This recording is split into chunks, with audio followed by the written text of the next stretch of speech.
When you go through certain things, you will discover a grace that you only get when you go through those things. And even though the thing is not what you would have chosen to go through, it is going to, I declare prophetically and biblically, it is going to give you grace. So that adversity is the access point by which the extra grace will be released by God. You will go through things in your life, and when you get through them, people will say, how did you get through that? And you will only be able to say, I don't know. God gave me a grace for it. A grace for it. Shout like you know the shepherd. Say, I got a grace for it. Come on, tell your neighbor, I got a grace for it. I'm going through it, but I got a grace for it. And if I've got to go through it, it is guaranteed grace. God will never make me go through what he will not give me grace for. So if you're going through something that you hadn't been through before, you're about to get a grace that you've never had before. I feel like preaching. You're about to receive an anointing, overflowing like you've never known it before. God will fill you for this. Elbow your neighbor, say, he'll fill me for this. This is an event. This is an event.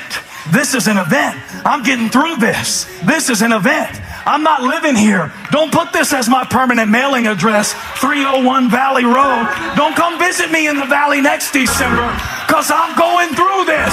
Yay, though I won't. Yay! I'm talking about the kind of grace that'll make you say yay as you go through the valley. Somebody shout yay. That'll preach, won't it? Yay. Nobody says yay when the bill's overdue. Yay. That's crazy. David said, yay. I know it meant it a little different. Let's have some fun. Come on, come on, come on. Say yay. I wish you would confuse the devil this week. He's got you in the valley. You know, when they call you and tell you the bad news, and you just say, hang on a second, mute. Yay!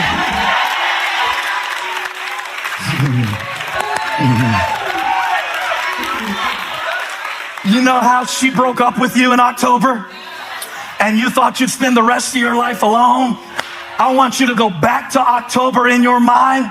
Let God anoint your head with oil. Change the way you think about that thing and realize if that was meant to me, it would be meant to be. If it was meant for me, it would be. But if it went away, it couldn't stay. Somebody say, yay! Yay! Woo! I feel Jesus on this. I feel Jesus on this.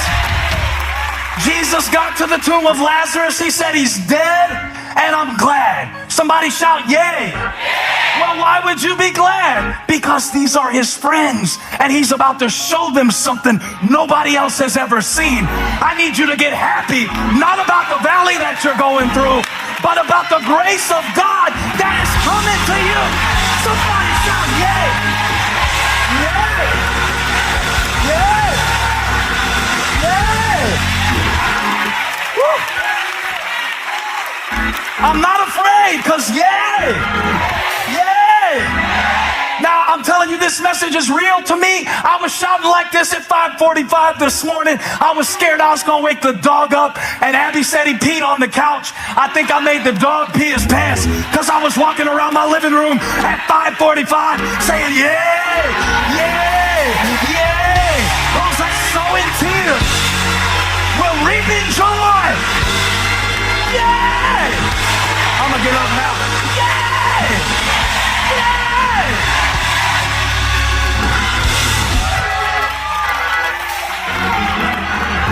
This is the day the Lord has made. He's my shepherd, see? So he enables me. You can't minimize people's pain like this, Pastor Stephen. I'm not minimizing nothing. I'm just trying to reframe the way you see the rain. I'm trying to get you to rethink the leaves. Did you have somebody leave you? What if that's nourishment for your next season in the soul of your life? I said I'm going through, but watch this. I'm going through. Don't let what I'm going through fool you. I'm going through, but I'm not dry inside. I'm going through, but I'm not without a witness. I'm going through, but God is speaking with me. I'm walking through this valley, but I'm not walking through it by myself. Yea, though I walk. Yea, though I walk. You notice in the text, in verse 5, is this good to y'all? The Lord said 10 people will love this message. 10 people will love this message. He said in verse 5, something was running, and it was the cup. He said, my cup runneth over. But in verse 4, something was walking, and that was you. Yea, though I walk, and the cup runs. I need y'all to help me today because my voice is a little bit weak. And I don't know what I was doing just now, pushing it, because all week, every day, I was recording my book by audio, and I did not hold back. I did not put my late night FM DJ voice on this thing. This was not Boys to Men intro stuff, like tone level, voice level. This is no bass in it. I preached that thing. All 70,000 words. Let me put an advertisement. My new book, Do the New You. February 13th, everywhere books are sold. Pre-order right now at dothenewyou.com. Advertisement.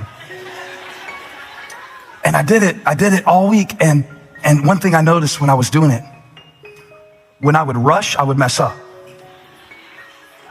Because you want to get done because you get tired of hearing yourself talk. How many of you like to hear yourself talk? It's not fun.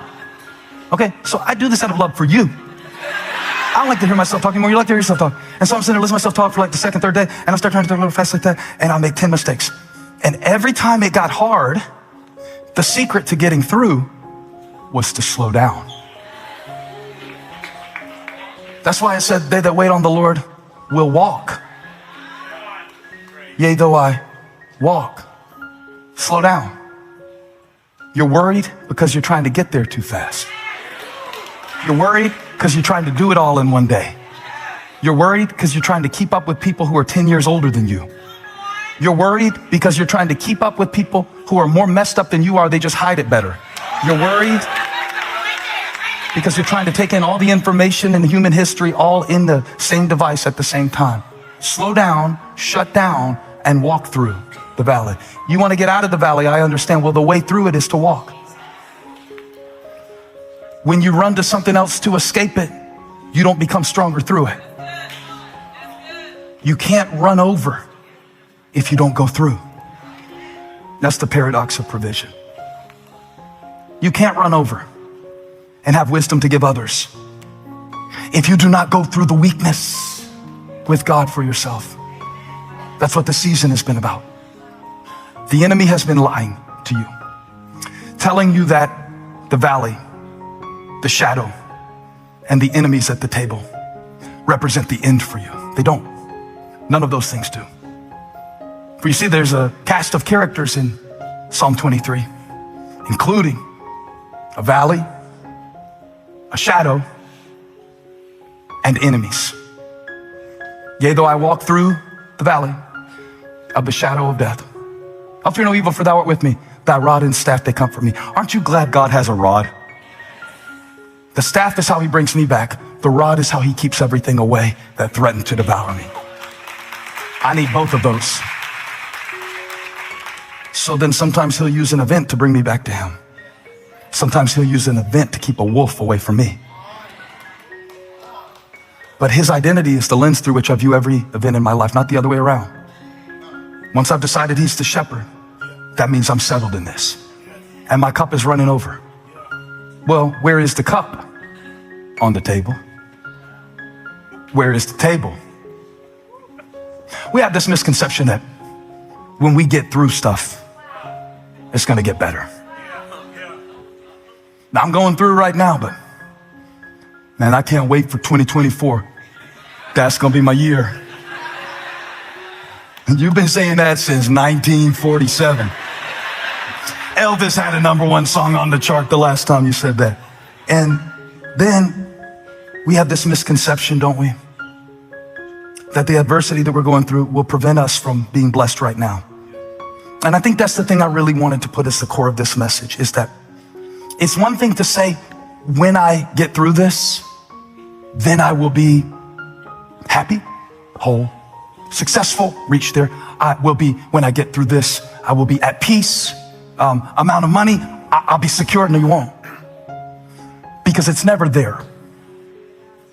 He said, out of their trial, in the midst of it, welled up a rich generosity. And David said, my cup runs over at the table in the presence of my enemies, in the shadow of the valley of death. I want to walk through all three of those very quickly. There are three symbols in this text of adversity. Each of them represent adversity. Number one is the valley. You're in the valley. You're going through the valley. You are going through. You will not live there. You will not live there. You will not die there. You will not move your kids and grandkids into that spot in the valley. That's why you're going through it. They won't have to go through it quite like you do. I believe my dad broke the spirit of suicide off of my life by not killing himself, because his dad did. So number one, it's a valley, but I'm passing through. My friend Brandon Lake was telling me a couple years ago, he just wrote a song. I said, was it good? He said, that's just a song about the valley. I said, a song about valley. He said, yeah, valley represents hard things in our life. I said, Brandon Lake, you have to explain to me what a valley represents in the Bible. You think I'm an idiot? I went to seminary. I know about the valley. Well, a valley is a metaphor in the Bible, and it means anything we go through that we don't quite understand, the low moments and emotions. Shut up, man, I know what the valley is. Sing me a song. I know what the valley is. Do I really? Do I really? I hadn't gone through what some of you have gone through. Do I really know the valley? Do I really know the shepherd? Until I've really known the valley? Can I really run over until I go through? And go through and walk through. You don't get the cup full lying down. Did you notice? Whole sermon, LB. You don't get the cup filled lying down. He said he makes me lie down in green pastures, but then I had to get up and walk, and then he filled my cup. You will go through this. You will go through seasons where you'll question your sanity. You will go through seasons where you quote, train up a child in the way they should go, and when they're old, they won't depart from it.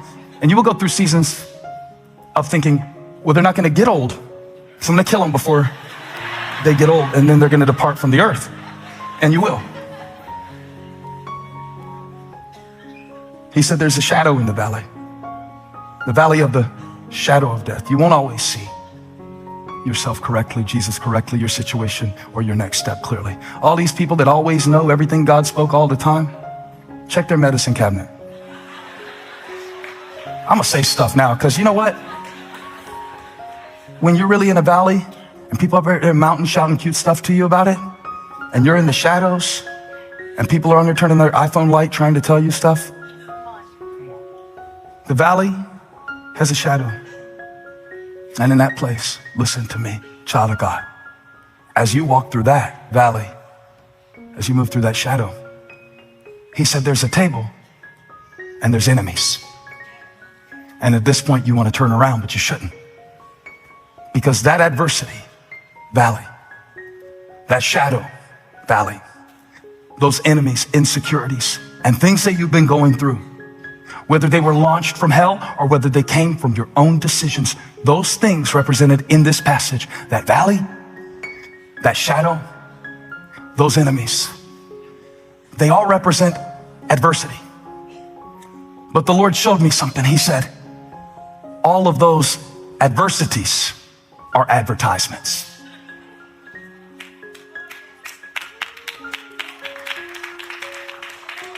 For there to be a valley, there have to be two mountains. For there to be a valley, there has to be the mountain I came from, which is the last time God did it for me, and the mountain he's taking me to, which is my next testimony and my next level of effectiveness.